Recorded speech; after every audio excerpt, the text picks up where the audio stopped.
Hey everybody, it's Bust with Battles with Bust number 459, and today we're doing battle in a Singleton Gauntlet.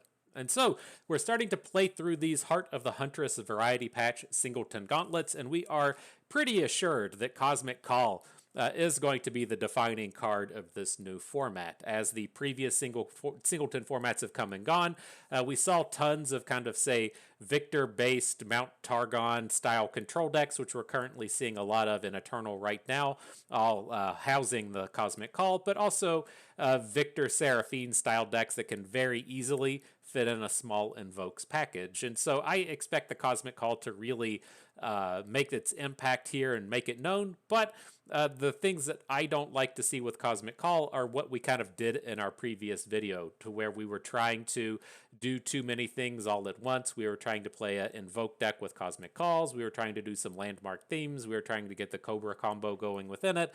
And it was all just way too much. And so what I think we've got here is a much more concisely oriented deck in what it's capable of doing. And it's going to be able to take advantage of this Cosmic Call a little bit better. And so what we've done is we've kind of moved this over to a Freylord shell. I really like Freylord in these Singleton formats because a lot of the games really come down to who's able to just cast their really high impact cards, because they don't have the same density as you would see in a normal format, right? So you can see there's a lot of expensive cards hanging out in our deck, like Tryndamere and Aurelion Soul, their friend Feel the Rush down here at the bottom, and Buried in Ice and Warden of the Tribes. Like, if you really want this expensive stuff in Constructed, you could just play 3 copies of these cards, right? You can play 3 Tryndameres, 3 Aurelion Souls, 3 Feel the Rushes, 3 Warden of the Tribes, and it's just much easier to draw those over the course of the games. But as we're only allowed 1 copy of these cards in Singleton, it's much harder to hit your really high impact cards. And so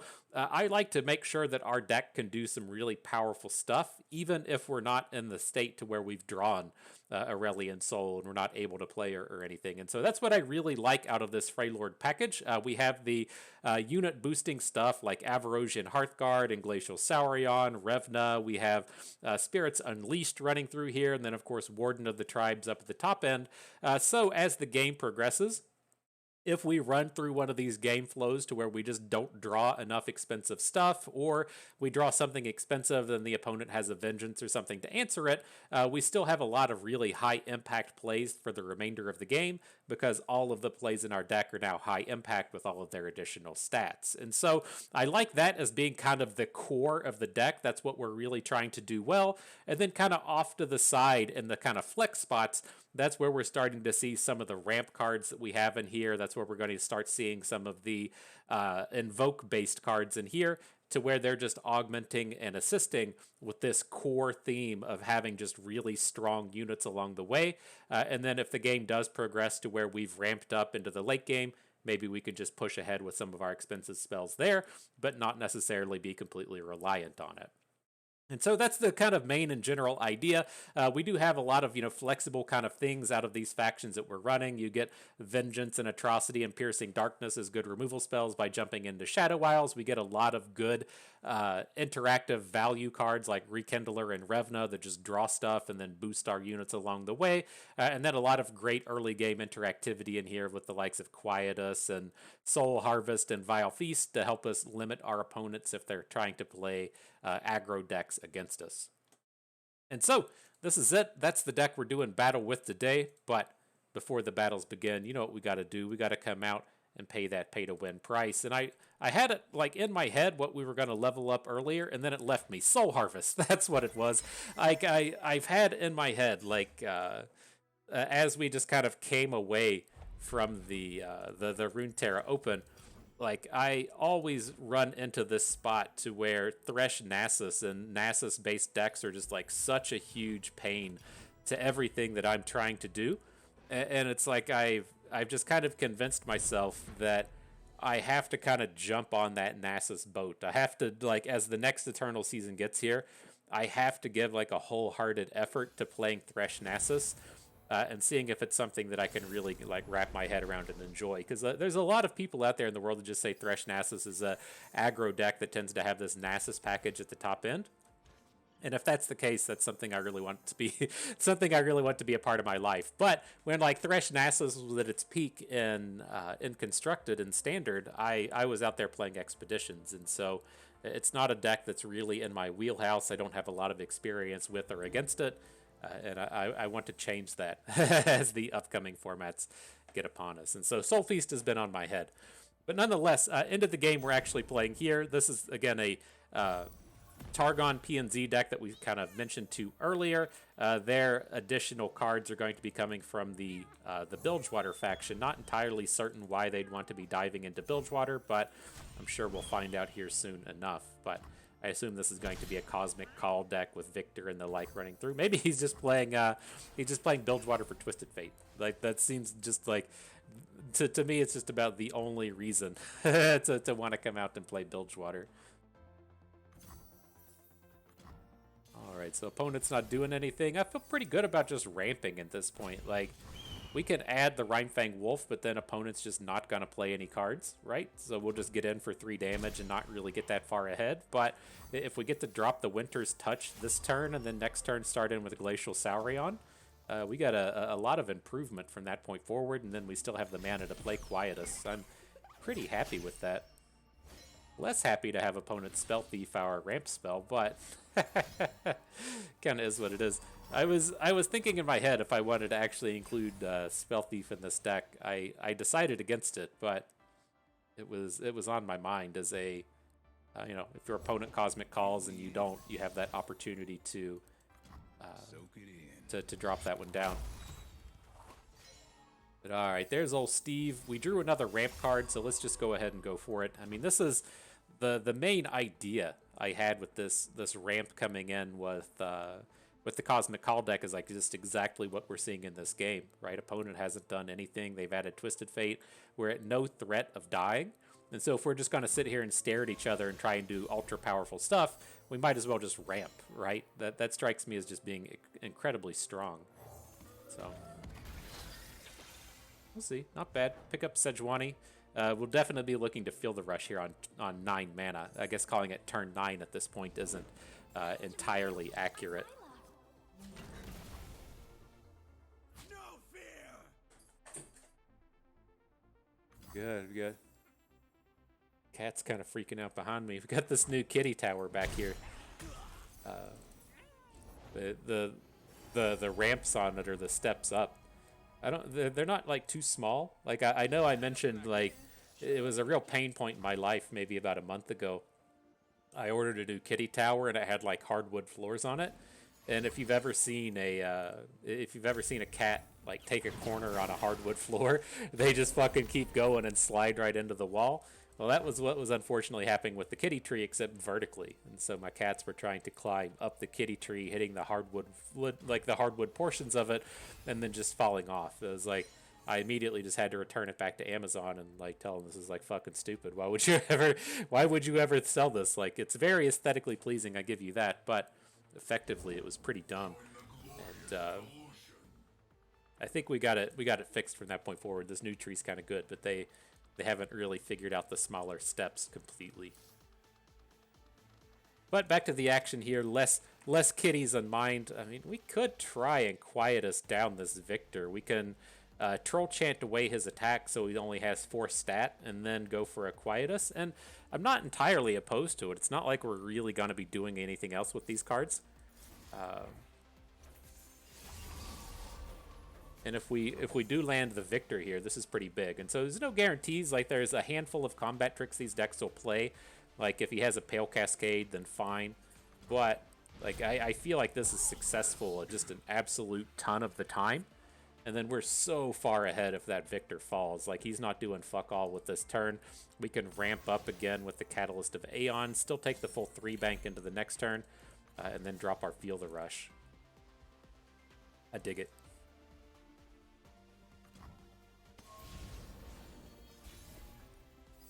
Now, one of the things I like to mention with Feel the Rush, we're pretty safe in terms of the champion selection we have here, but I really like our champions to all have like Overwhelm or some kind of evasive ability, because it really sucks when you say like Feel the Rush into Gwen. And it's like Gwen does get to flip and she can do some powerful stuff like 2 and 3 turns from now, but I like to have that really high impact stuff right now. And so this kind of illustrates why I'm not ultra happy with our champion selection, right? Elise and Gnar do both work with Warden of the Tribes, and Elise can currently attack through this board, but they don't have the big overwhelm power like we get out of a Sejuani here. Interesting, he takes down Elise instead of Gnar. I guess because he can't block the Elise in this space. You got to start worrying about dying to atrocity and stuff at that point. But I mean, we're doing pretty well here, right? We can get pretty close to flipping the Sejuani. So if we want, we can say Pokestick opponent's face next turn, get a little bit of interactivity with Sejuani. That'll get her up to 4 ticks, and then if we get one overwhelm hit in on the next turn, Sejuani's going to be flipped and ready. I mean, I would say realistically, we're just going to be kind of popping off with the overwhelms. Like, I really want to be flipping Gnar, so both Gnar and Sejuani are overwhelming next turn. But,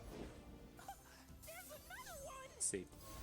Where's Steve at? Twisted Fate's about to flip. How bad is that? It's pretty scary if we're going to be real. Like, he just progress dayed, so he has a bunch of cheap shit, and he has the coral creatures. I think we need the Celestial Trifecta. What do we got? We'll just pick up the Moon Silver. It's the cheaper option here. Fallen Comet's exactly what we need. And I can get behind a Living Legends. I can get behind that, but we're going to immediately Fallen Comet. We can't let Twisted Fate flip. It's like as we go into the next turn and he gets the full 3 spells and stuns a giant dude and everything, like that nonsense is just way too much. We can't let that happen. So he takes the flip. He might get to pop off a couple of cards. But, I mean, red card, gold card here is not super powerful.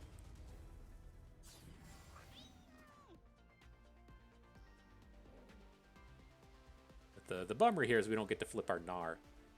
And so, ideally, we would have been trying to threaten a lethal with Gnar Sejuani, but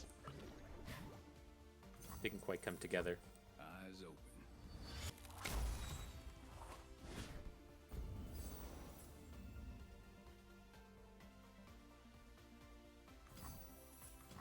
So this is kind of an interesting hand to me. It's like I'm so in tune with just wanting to play Living Legends all the time. It's like I'm curious if we shouldn't just drop it. But, I mean, we have reasonable options that we can put on board here. Let's just start off with the Telescope, see if we hit a really high impact spell. Sheriff Lariat Rose is moderately interesting. Is letting us pick and choose how we get to perform the combats this turn. I was just assuming we're just going to play Sejuani, but if he plays a high-impact unit right now, that could be pretty useful. I know we have the Vulnerable from Sejuani, but I like having as much interactivity as we can get here.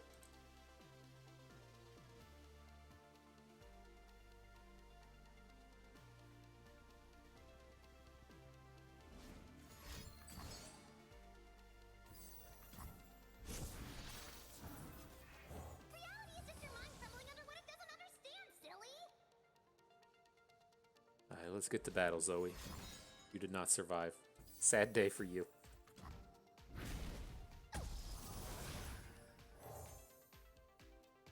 Alright, well, let's just send with the Sejuani.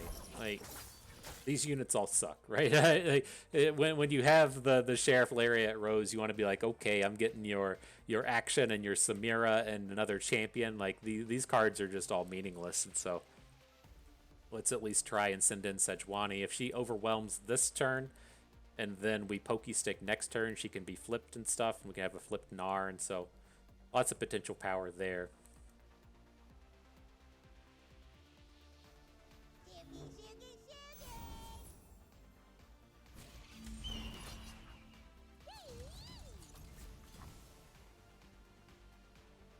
Not much sport. My life or theirs. How big this Telescope is, though. That's what I'm talking about in terms of a lot of these unit boosting style cards. Just the Loping Telescope is a real deal threat at a 5/4, and he's still coming to battle on the cheap. So Gotta like that aspect of it. But let's see what happens here. I mean, opponent's fallen pretty far behind in terms of mana. We could definitely look to just drop a Living Legends this turn and see if we hit like a Danger Noodle and a Supernova or something. That's probably enough to end the game.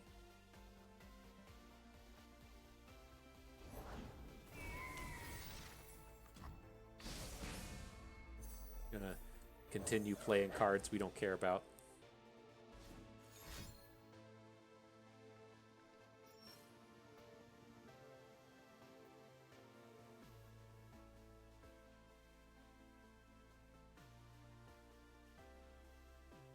He's drawn a ton of cards this game. Like it feels like, what is he at? He's drawn 22 cards this game to our. He's like 5 cards ahead. We're at 23 cards in deck, and he's at 18. It doesn't work out entirely like that. He's played Progress Day and he's played Improvise for the +5, but when you're that's what I was kind of trying to talk about at the beginning is you're out here drawing stuff like Coral Creatures and drawing Solari Sunhawks. These cards are all terrible, and so it's not nearly as high impact as drawing some of this stuff we have.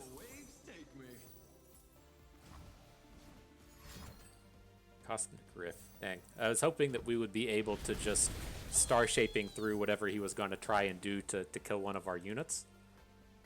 Didn't quite come together. I mean, it is interesting that we have those Ithid Stairs that can just clear out his whole board. That's what I'm kind of leaning towards at this point. And after we clear out those 3 blockers, like, hopefully this is one of these spots to where he just plays, you know, one dude, and that one dude has to block Ithid Stairs, and we can crash through for the rest of the damage we need. We're getting there. I feel like we got to be close to this stuff ending. He's gonna, if his play here is he Tailstonesing into Hextech Transmogulator, like just do not care. Do not care. That ultimately feels super weak.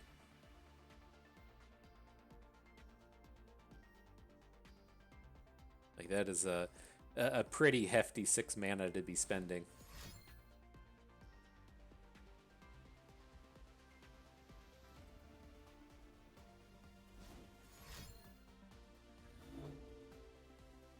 What do y'all think? Are we just gonna burn him out with the Spirits Unleashed this game?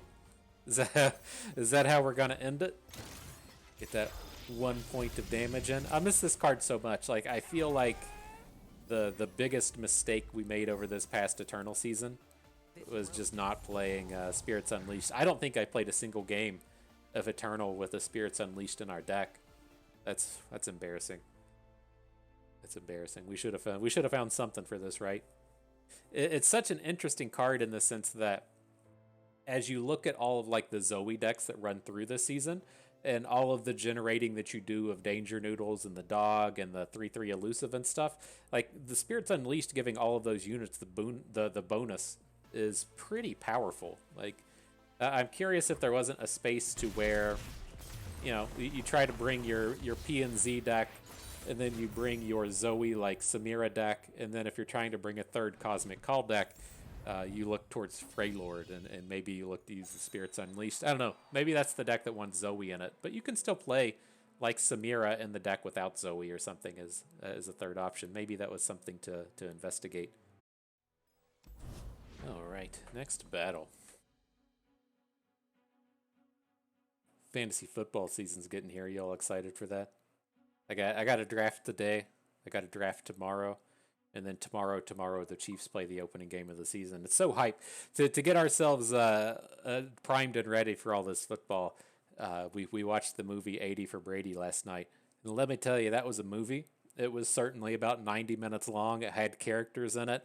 Also had Tom Brady in it. And, you know, that's when you start to say stuff like that, like it was a movie, you know. I got it on Blu-ray and it was about 90 minutes long. That should give you a nice taste of what to expect. Now, my expectations for 80 for Brady were pretty low. You know, you don't know what you're getting into with that kind of movie, it's like, I don't know, Sally Field is probably, still collecting those Forrest Gump checks. She probably doesn't need to make movies if she doesn't want to, but maybe she thought it would be fun to hang out with the girls and just make a movie again. Who knows why they decide to get into this shit. It's like, well, I don't know, my granddaughter wants a new house, and so they're gonna pay me $10 million to make 80 for Brady. Fuck yeah, like, I get it. But when the movie comes out, you don't know what if it's gonna be a movie that's like legitimately funny, or if it's gonna be just like so cringy, or where it's gonna fall in between. And it wasn't like cringy, it wasn't super bad, but it was definitely not good. Like I kind of hope with these movies that, like, as it starts, as you're really kind of diving into the first 15 minutes of the movie, that they've got like a strong 20 minutes to start with. They just like throw all of their material right at the beginning, and then it just kind of sucks from that point forward, right? And so that wasn't even the case. It was not. It was not strong at really any point. There's some humorous quips, but I cannot give 80 for Brady my recommendation. And it's one of those movies, in large part, I didn't even really want to watch it, but I knew my wife was gonna hate it, and so that makes it better. It's not it's not as dickish as it sounds. Like it's one of those things to where she can't find enjoyment in movies that are truly terrible. And so it's kind of fun when you like queue up a movie that's just like truly fucking awful, and it's super super cringe, but she can't really like tolerate that kind of thing. And I thought that was going to be the space that it was in. It was like, I wasn't trying to be malicious. I wasn't trying to be like, I know you're gonna hate the next 90 minutes of your wife. Congratulations for being married to Bust. This is what he brings forth. But you know, there's kind of like a fine line in there, and it fell. Like no one enjoyed that 90 minutes. So that's what you get. There's a movie we kind of have as a meme in our family now. It's called Little Italy. It was kind of weird. I forget that Emma Roberts is the girl's name. And then she is, I don't know, in her early to mid 20s. And she starts a relationship with this dude that works at the local pizza parlor or something. But I think it was like Hayden Christensen. I think it was the dude that was in Star Wars. And he's like fucking 45 years old playing a 23-year-old dude. And it's just fucking weird and cringy. And this was one of those movies that was like legitimately so fucking bad it starts to be good for me. And the wife literally hated every single minute of that movie. And that was the kind of space that I was going for. It was Little Italy, but I don't know.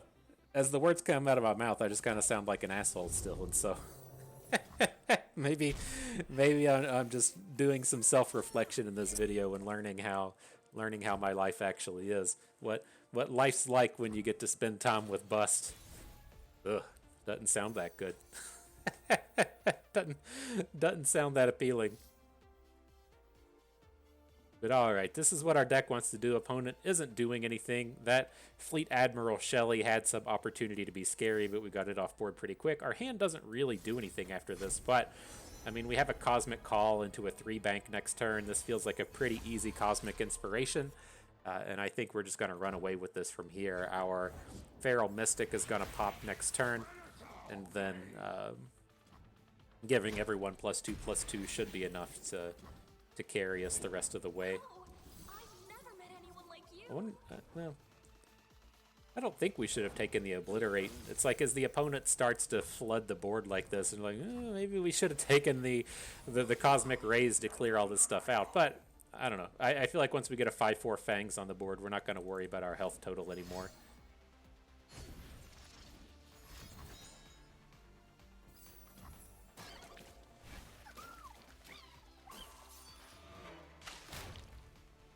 So let's just play it on the defense for a little bit. This long tooth hook into Feral Mystic is just going to get blown up by Brittle Steel. Gotta be happy to see that. And then, we have plenty of time to get the Fangs and the Cosmic Inspiration down.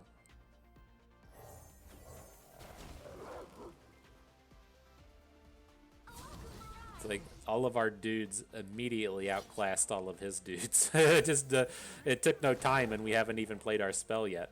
It will all be over soon.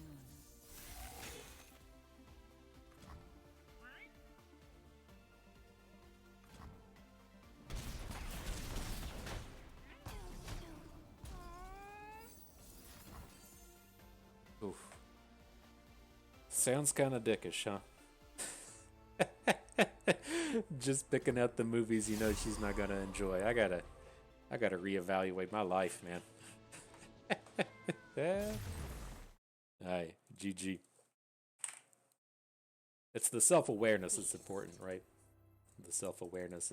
If you're just gonna be malicious like that and never become aware, that's when you got a problem. Something I was aware of, speaking of awareness, I had high hopes. I thought it was finally my time.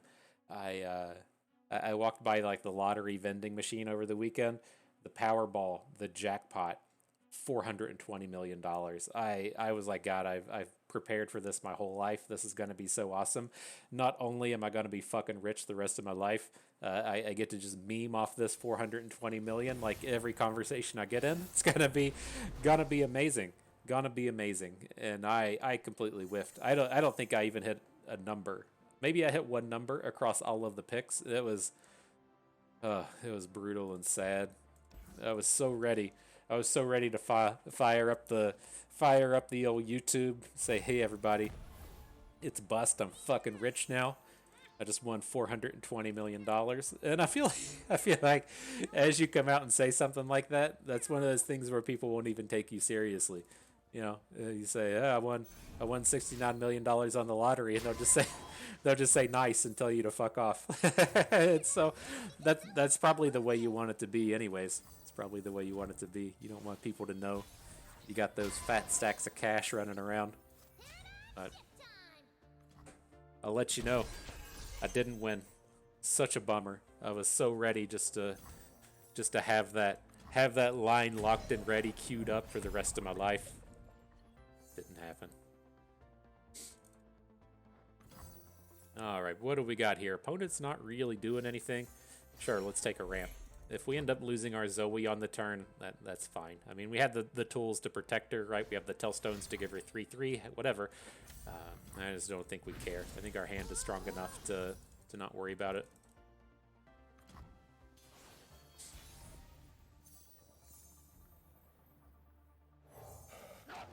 Let's get Wolf down. We'll save the Frostcoat Cub for the dog form, the big form, the big stats. And we can continue on our curve from here, Saurion into the Frostcoat Cub. Drop a Soul Harvest on something if we need to. And we are just murdering this dude, or this lady, I guess, the Ice Queen, in terms of mana. As you know, he spent 4 mana to kill our Zoe, and then just spent like 4 mana to just lose the unit in front of Rhinefang Wolf. We are just smoking this in terms of mana efficiency. Warden of the Tribes. Alright, we gotta feel pretty good about that. We'll get him down a few turns from now. It's like, I guess there's a world to where we technically need to worry about stuff like the Ruination. I don't think it's gonna happen, but you know, it's a real possibility that could roll through.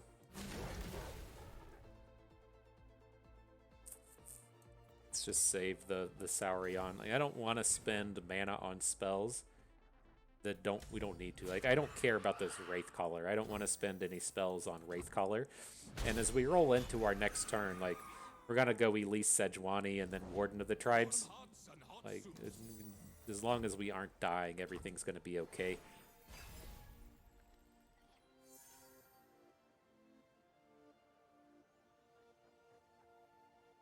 Do we ever just drop the Warden of the Tribes now? I could see an argument for it. Like, I think the thing that probably saves us here is we don't die to stuff, right? We don't die to Buried in Ice. We don't die to the Ruination.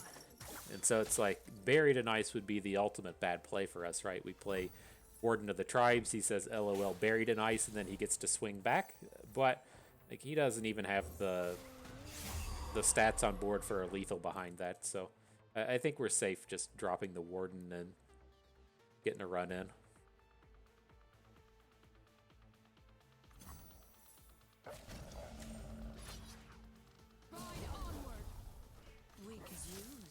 Alright, here they come. Enjoy, my dude. My lady. Sorry I keep calling you a dude, Ice Queen. I'll get it together in my self-reflections.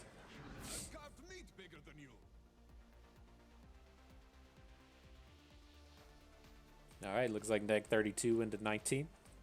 Let's talk about your dad. Should be good.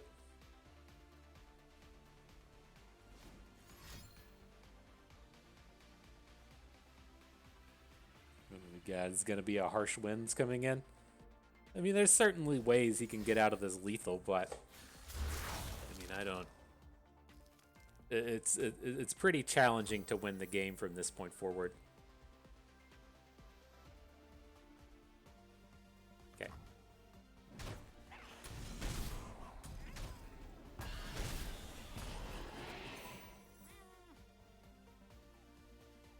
Like, I feel like if he had a 0 mana Ruination right now, we would still just win the game. It's like, it has to feel so bad when you have 4 cards in hand just facing all of this down.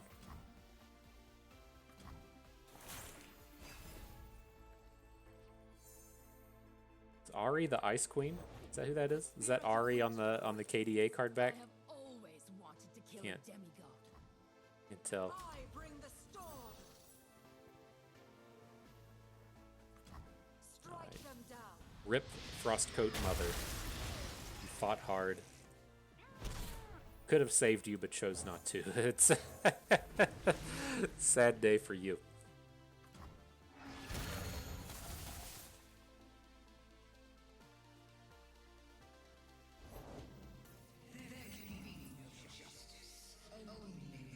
Alright, let's try this now. Look at this. Look at this upgrade. Oh, I guess the Anivia's not dead yet. You can say you got that 0-2 egg now. The the nerf that we all needed. I guess that was a buff. Those Egnivia players out there rejoicing, cheering on super hard on their Discord. Say the egg gets boosted. my deck is viable again. Ugh. All right, GG. The Winter's Claw triumphs. Not bad, not bad. All right, halfway through.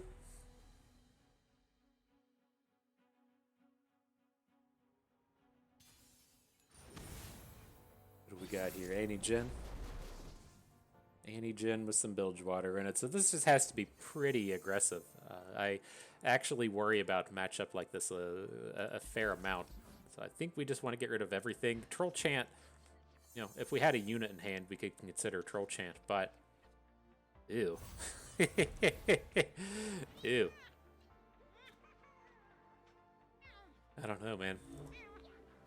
I would rather have Troll Chant than what's happening here.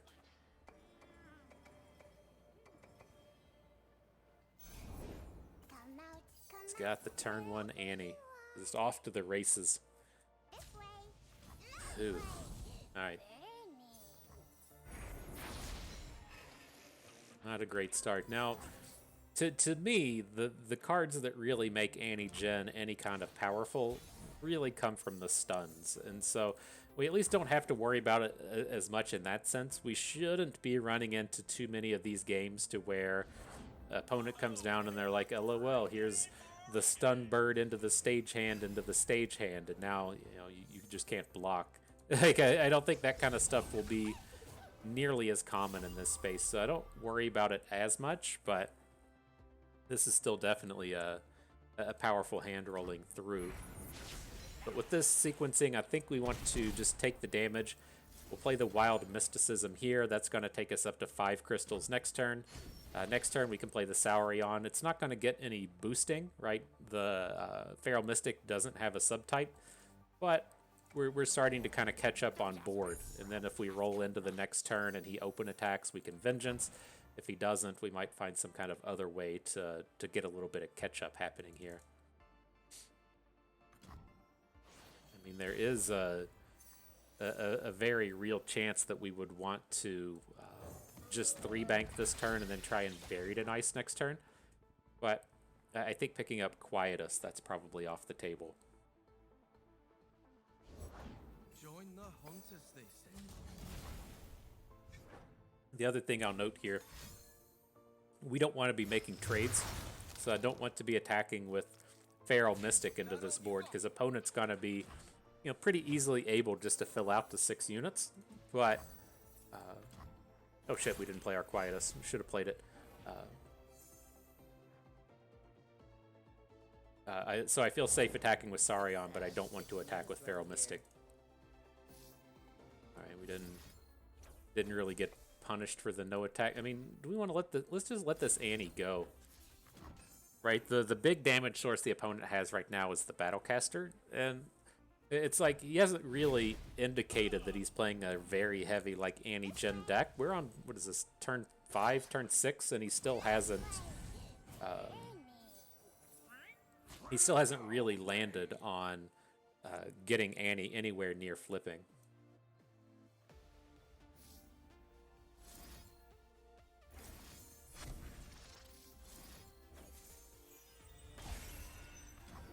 So let's try and protect the Saurion this way. Only falling to 9 feels pretty good.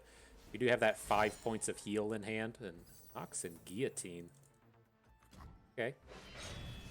It's kind of a bummer. I was hoping that if like this combat failed, it was going to be because it was going to be because he had like a combat trick, like a Brother's Bond or something, and not have us just kind of fail with the unit. But is what it is. Taking the danger routes.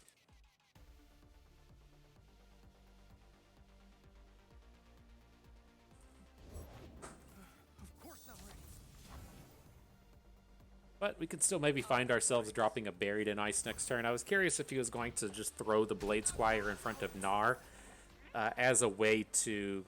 it's like we can just pokey stick that unit away. Let's see. I'd love to see him drop like a do-nothing 6-drop, and then we can just feel the rush, or drop the Buried in Ice.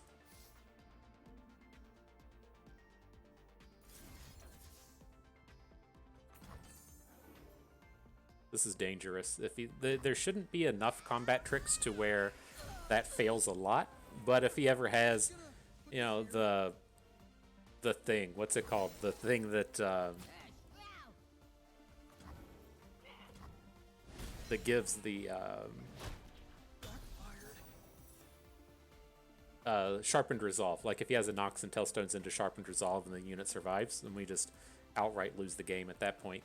Now here, do we ever think he can burn us down from 5? He's not playing P&Z, so you can definitely like decimate. I mean, I think we can live a little dangerously here. I think I want to drop the Celestial Trifecta and then see if we can't pick up a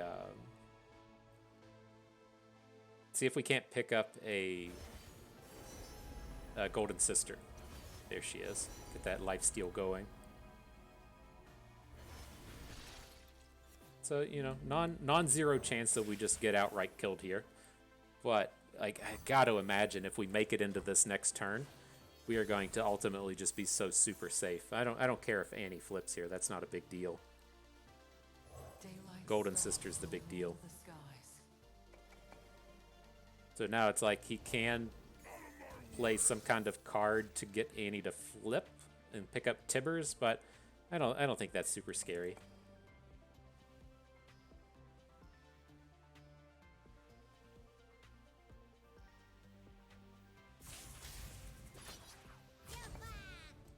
So I'm looking to just gain the health here. It's like I want to... Oh, good. He does this block onto Gnar.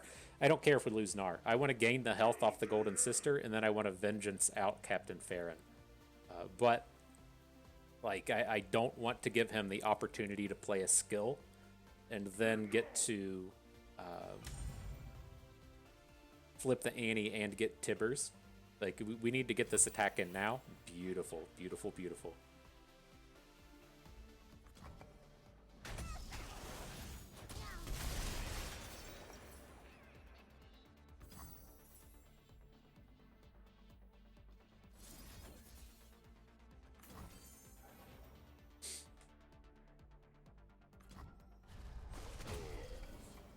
Alright, hopefully we're good now. Hopefully we're good.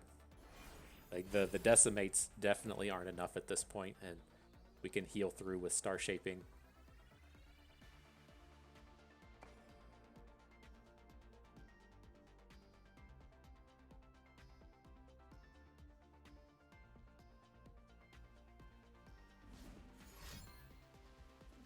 It's like, that's not a decimate. That's the card to the left of decimate. It's whatever they just drew this turn. Going for a Death's Hand. Alright. So how greedy can we be? There's a couple things I'm interested in. It's like, I kind of want us just star shaping so that we could gain the health and then look to feel the rush next turn. I think that's where I want to be. Yeah, let's just lead with this Faces of the Old Ones.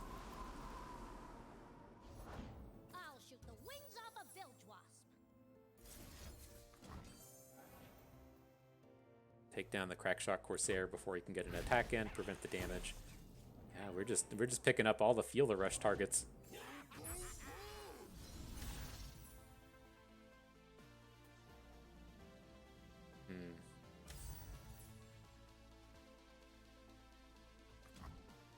Okay, well, that didn't kill us, and he's out of mana now. So we have a lot more options in what we can do. I think we just want to drop Tryndamere at this point. None of his units have Overwhelm. The downside to Tryndamere is we can't feel the rush next turn, but I don't think we're going to have the time to feel the rush. He probably just comes in and kills us. Let's add Tryndamere. For the thrill of battle. We need to get a unit down. I don't want to just take 2 damage from Hired Gun and die to a single Decimate. I want him to have to play both Decimates.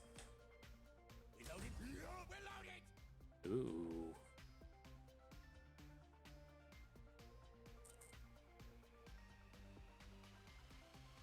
Excited for this. Give me all that health.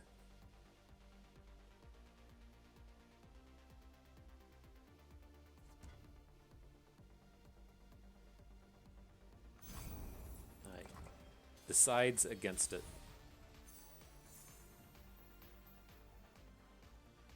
There's not a ton we can do in this space. I'm leaning towards just dropping Living Legends.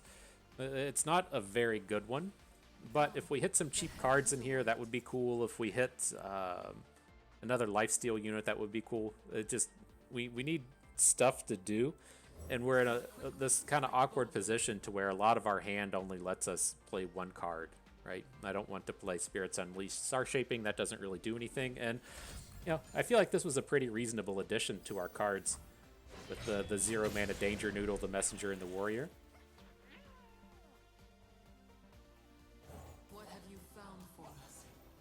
Even more heal in the Vile Feast. So what are the chances here that he just doesn't have another unit, and then we get to hook the Riptide Rex out of combat? Well, as it stands, if we just hook Riptide Rex out of combat, we win the game. The thing I was leaning more towards was just gaining an additional 4 health off of the Golden Sister. Yeah, I mean, that's lethal if he if he just doesn't drop any more dudes. Blast in for 14.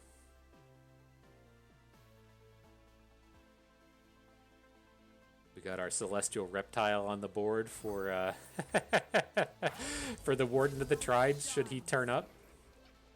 Good stuff, man. Monster Harpoon. We can't get around that.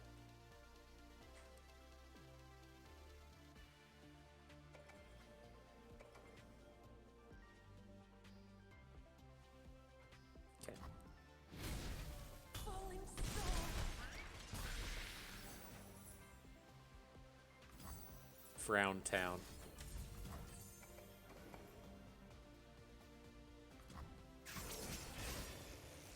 So still kind of safe. A lot of nonsense we have to dodge here, but going up to 8 with star shaping is big. It's been nice not having to just physically drop the star shaping, but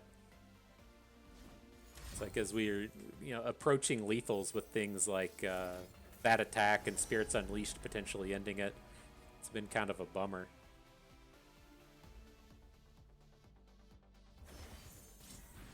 All right, let's pick up Cosmic Rays. It's the only one that we can cast this turn.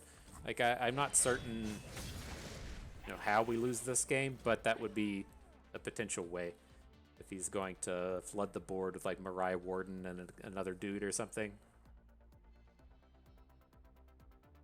Like I just don't think we need the units or the Supernova.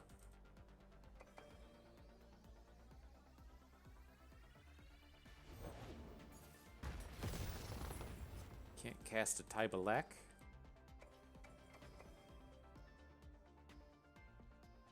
So, I mean, is there a world next turn to where...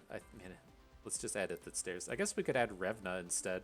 We only need to deal 2 damage, and if we pick up a cheap play or something, that might get us there. I think we're pretty safe next turn regardless, but... Alright. Ah, are you kidding me? Well, this will take us to 1. It makes our choice to not go Ithid Stairs look ridiculous. Oh man, it was like, to me, the big disaster of the game would be to go into the next turn and then say like attack, and then he's got a way to kill one of our units and we can only deal like 1 point of damage. But and so that's why I wanted to go for the Revna. So it's like if we play Revna and draw, I don't know, Zoe. And I guess Zoe, maybe that line of thought wouldn't have worked because our units wouldn't have been big enough. But that was at least the thing that was running through my head was like, the worst thing that could happen is like we attack and he's got some kind of answer to like Tryndamere, whatever that's supposed to be. I was just imagining some kind of block onto Tryndamere, and then he's able to kill off a 2/2 and we can only deal 1 point of damage. And so I was really wanting to kind of spread out and not go tall in that space, but that Overwhelm fragment came in as like, oh fuck, I completely forgot about that. You got that fragment in hand like 50 turns ago.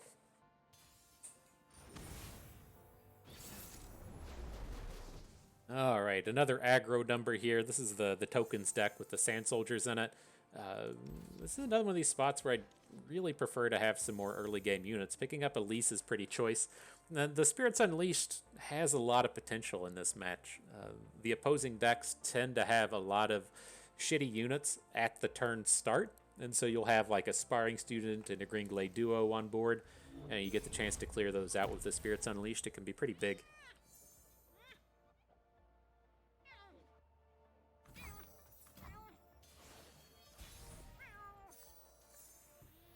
Let's go Elise. We can just pass. Let's see if he adds a unit. I think if he doesn't add a unit, taking a 3 bank into next turn could be useful. Alright.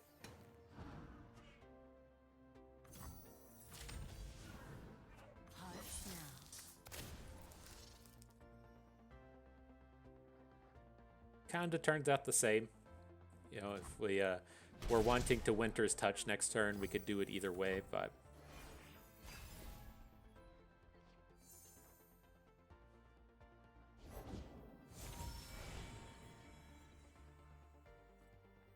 Alright, I'm slamming my Winter's Touch. There's definitely a world here where he doesn't attack, and so I don't want to just hang on to the Winter's Touch and assume that they're going to attack. Like, the Soul Shepherd attack isn't very good. It doesn't kill anything. Doesn't trade with anything. The Bakai just dies to Spiderling, and so let's ramp it.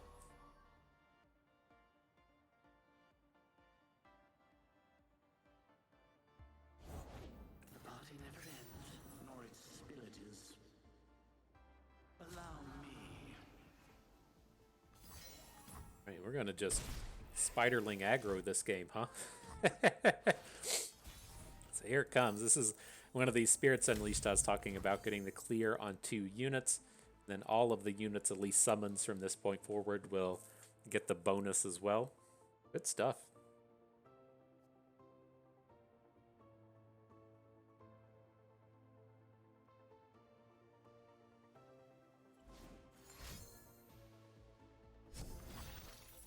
That can't feel good, right? If you're spending a card for a predict. I don't know. Maybe that's like all the people in the world out there playing Feral Presciences, huh? You get your Echo deck. You're just playing Feral Prescience for the predict for free. Ugh. I can't bring myself to do that stuff.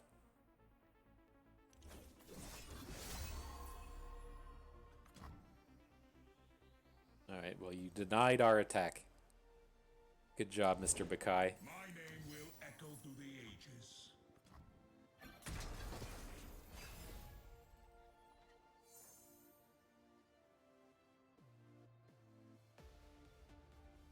Atrocity is one of these really nice cards that we get to pick up by playing Shadow Isles. It's it's such a thing in the current space of this deck. Like the Shadow Isles version of the Cosmic Call deck was popular for like the first week of the format, and then being able to just come out and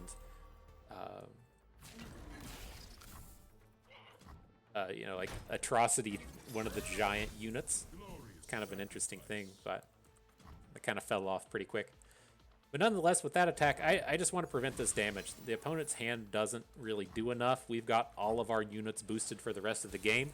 Could potentially boost all of our units again with Revna if we want.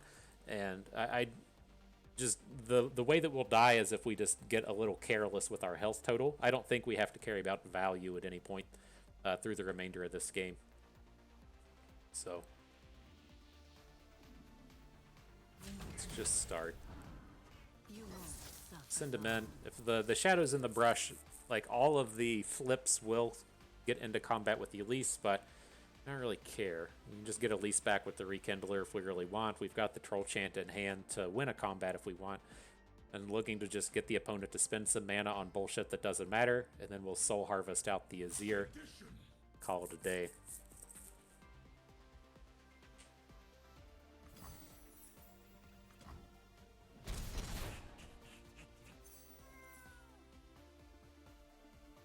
Is he gonna zing us with an Avenging Vastaya? is that what's happening in the brushes right now? He's gonna counterspell our Soul Harvest? It's not that big of a deal if it's what happens. It's a bit unfortunate to have to spend the full 3 mana just to, just to lose out on the board to Avenging Vastaya. But I mean, this is okay. We're getting super far ahead here.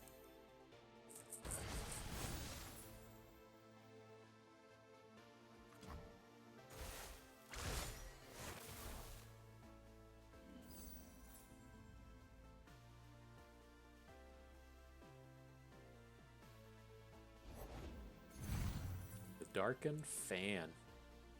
Do we have to worry about this stuff yet? Like, I wanted to save the Frostcoat Cub just for the overwhelm aspect, because we do have a little bit of struggle in dealing damage here, and opponent's really close to just being fucking dead. And so I was wanting to hold on to the Cub for the overwhelm or the Atrocity, but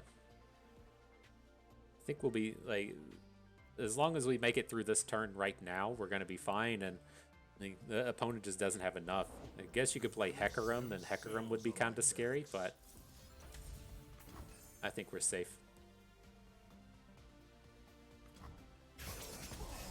Definitely safe now that we're back to 20.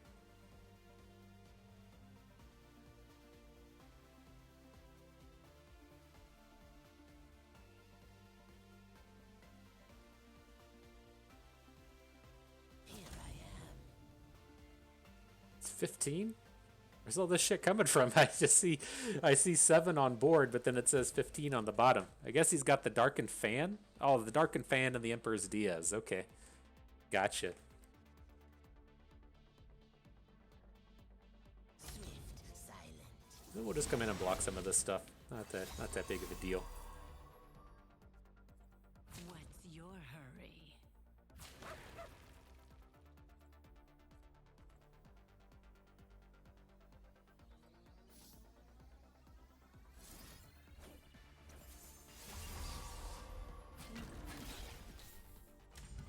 And we realistically just need to deal 1 point of damage, right? So let's keep the little spiderling at home.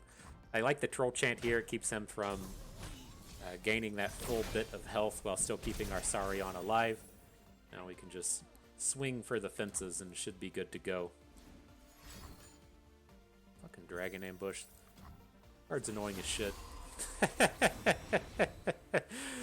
It's annoying as shit. It will all be over soon. Okay.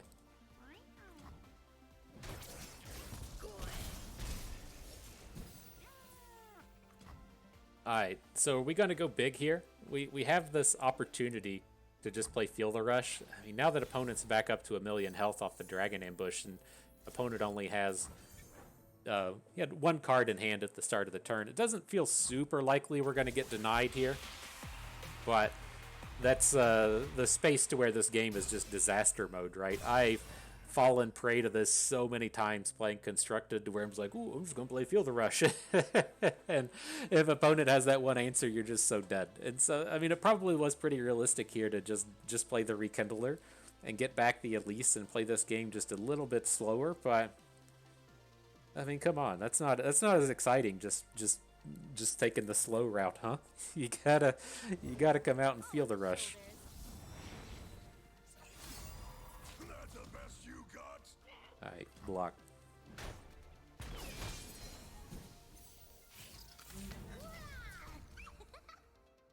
You all remember when Tryndamere was too good for the game and they had to nerf him? How the times change, huh? How the times change. Hi, GG. Well played. I think we're getting ourselves into that final battle. See what we can do.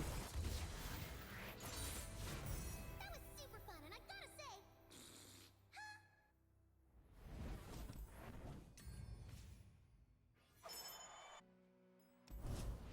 Alright, final battle attempt number 1.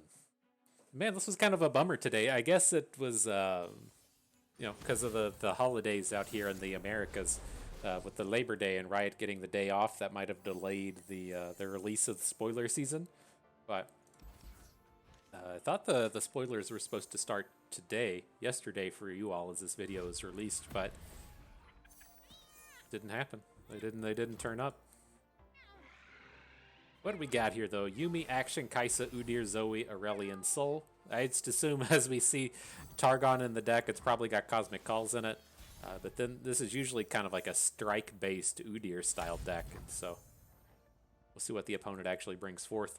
If we're just going to sit here and dirtle, dropping the Spirits Unleashed isn't that bad. Give our units a boost for the rest of the game. We tend the fire and hope for her return. Right. Whoa. I was like, all right, Divine Clerk, whatever. And then the Swinging Glaive. That's got to give you a little bit of pause. While I breathe, I hope.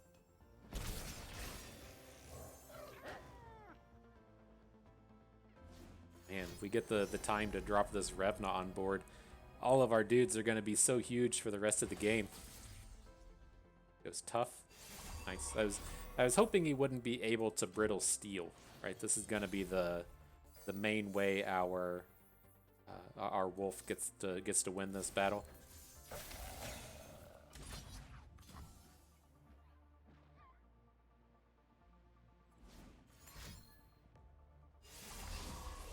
don't think that's going to do what you want, Fam Jam. Inner Beast is a little different. Okay, we can just we can return back with the Calling Strike. It's not, super ideal the way that this is sequenced out, but if he keeps making this big investment in the Divine Clerk and then we get Soul Harvest, we're going to feel good. Curious if he just goes ahead and tries to +2/+2 it or something. Now this is where things get really nice. We're about to have some fun here. Wah, wah. And so now it's just like, it's going to take him so much time to recover. Like, if you want to play the Swinging Glaive, you can only play it on a 3-drop on this next turn.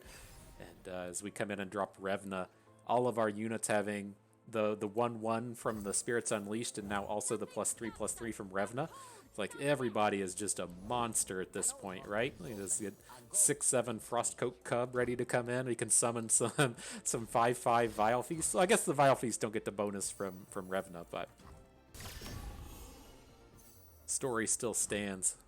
Very powerful. So we'll block. You know, if we can just get this game to drag on a little bit, we're going to be completely fine. So, not too worried about it. We do have this good hook in hand with Sejuani giving a Frostbite and then the Rhymefang Wolf still being on board. So we'll see how this goes. Can always drop a Buried in Ice next turn or something if opponent starts to get too scary. I dig it.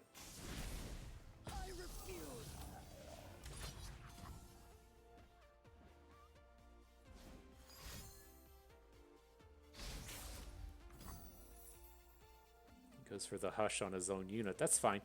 Let's let the combat end, and then we'll drop the Vile Feast after the fact. I don't think there's too much that makes that relevant here, but getting that unit off the board is good.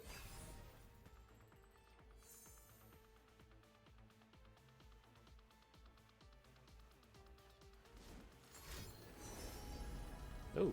That was just a big invoke. That was not a price reduction cosmic call. Gotta like seeing that. I can almost taste the void. Kai'Sa's at 4 of 6. I'm so down on Kai'Sa these days. I thought that she was going to come down and just like literally have one stat point. Not quite the case, but pretty close. Sure.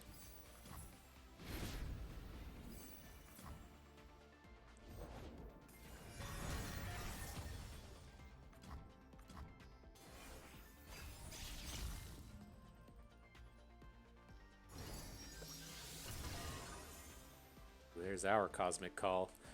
Got the big Aurelian Soul in hand and stuff. I think this is fine. I'm going to go for Feel the Rush here. I feel like we have plenty of time. And then if we do spike, say, like Zoe. Zoe's now going to get in front of these Elusives. Looks like we only have 3 champions left in our deck. I guess we have Aurelian Soul in our hand as well as a potential miss, but opponent says that's too much. You zinged me too good, Bust. You zinged me too good. GG. Well played. Nice little 6-0 run. And we can pull this up, talk about it a little bit more. And so, yeah, it's not a bad set of battles. The deck did, quite a bit in terms of what I like, in the sense that we cast Cosmic Call maybe one time throughout the course of the event, and we didn't really fall too far behind because of it. And so I think that's kind of the delicate balance that you get with these Invoke stacks, is the sense that you can play a lot of bad cards in your deck just to activate the Invokes. And so you can start playing like Moon Dreamers and stuff like that. And I just don't get really hype about that kind of thing. Like, as we're out here playing a format like Singleton, I like all of our cards to be, pretty good on their own and not having to come out and play those bad ones. And so it feels kind of nice to have this really strong Freylordian theme. And then on the side, we have the Cosmic Calls, and it's not like too heavy of a requirement to get it in our deck. And then we don't have these hands to where we just have like 5 Invokers and 3 Invoke spells in our hand, and we really need a Cosmic Call so we can churn some of the stuff out. And then it's just so hard to pick up because there's only 1 copy in our deck. And so I think as I play this format more, I think there'll be kind of like 3 flavors of this Cosmic Call. Well, I guess really 2, right? Number 1 is going to be, are we trying to play a dedicated Cosmic Call deck? To which point I think you just have to play Shurima, right? You have to go and play all of the predicts. Probably still want to just play Freylord, since you can predict into big spells that way as well. But if you like really, really, really want to cast Cosmic Call, you have to be playing predicts, I think. And so that's angle 1. Angle 2 is just having it be this kind of like secondary effect within your deck. Like there's nothing wrong with your, Celestial Suite, your big Celestial Suite being Aurelian Soul, Celestial Trifecta, Star Shaping, and Cosmic Call. You can also incidentally pick up some like Behold the Infinites with Targonian Tailstones and Zoe if she flips, but like we aren't really going out of our way to support the Cosmic Call with the big invokes. It's just kind of there as value cards, right? So if say we were playing some kind of bullshit Karma deck and you're like, oh man, I want to have like 6 card draw cards in my deck, and I'm going to play, draw 2, heal 3, and I'm going to play like draw 2 flow or whatever. Like that's fine. But if you want to think in that same vein with this style of deck, like Celestial Trifecta is essentially the same thing, right? It's just a rando card draw spell, but it also synergizes with things like Cosmic Call. You can kind of say the same thing about Star Shaping in that it only draws 1 card, but drawing 2 cards that cost 4 mana and 1 card that costs 8 mana is very similar. And so you can just kind of like look at these cards as being that card advantage aspect that you're looking for in your deck while not going super overboard with trying to activate the Cosmic Call and do the nonsense with it. So I like where this deck stood. The thing that kind of felt weird to me is I feel like we could probably just take all the ramp out. I really wanted the ramp to be good in here, but I feel like we ran into a lot of games to where, we ramp up twice and then we don't win the game by turn 8 or turn 9, and then opponent gets to catch up with that mana. And that feels like kind of a bummer. Now, we did get into some of those games to where the ramp lets you play your units on curve faster. And then as you get to say like turn 8 and 9, you have the full set of mana, right? The 10 crystals and the 3 spell mana. So you can do stuff for 13 while opponent only has 10. Like that's much more relevant than I'm really giving it credit for. But I think maybe we just look to say play the good ramp spells. So we'll play like Winter's Touch, Catalyst of the Aeons, thing that makes the 2/2, and not play the bad ramp spells like Faces of the Old Ones and Cold Resistance. And I feel like just having that little bit of flavor in there would be kind of good. But we're not going overboard again as we were potentially going overboard with the invokes. So good stuff though. I really love this this big unit buffing package. It's so good, making the units just incredible for the rest of the game. I really love it there. But nonetheless, good set of games. I had fun with that. I hope you did too, because that is going to do it for us today. So I hope everyone enjoyed the video. Hope you maybe learned a thing or two along the way, and you had a good time watching. So this is Bust and we thank you for being here.